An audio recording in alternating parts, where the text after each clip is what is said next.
Gratuits et accessibles depuis les téléphones portables, les contenus pornographiques sont désormais fréquemment regardés par les filles comme les garçons, et ce, dès l'âge de 11 ans. Les mineurs en regardent aujourd'hui quasiment autant que les adultes. Selon une récente étude de l'Arcom, le régulateur de l'audiovisuel, le nombre de mineurs consultant ces images au moins une fois par mois a augmenté de 36% entre 2017 et 2022. En France, un mineur sur 3 en visionne au moins une fois par mois et 1 sur 10 tous les jours. Parmi eux, les garçons sont les plus gros consommateurs. Dès 12 ans, plus de la moitié d'entre eux fréquentent des sites X chaque mois.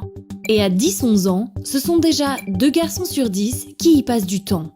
Si les filles sont moins concernées, 3 adolescentes sur 10 de 12-13 ans regardent du porno au moins une fois par mois. Et regarder du porno n'est pas anodin.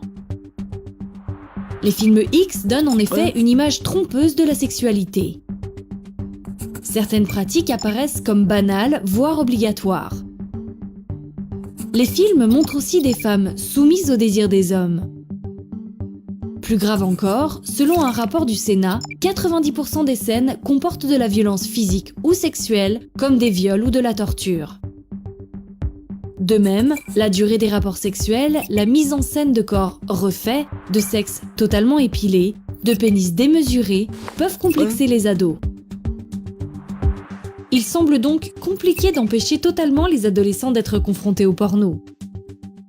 Pour les professionnels de la jeunesse et de la santé, il faut donc d'autres espaces pour parler de sexualité.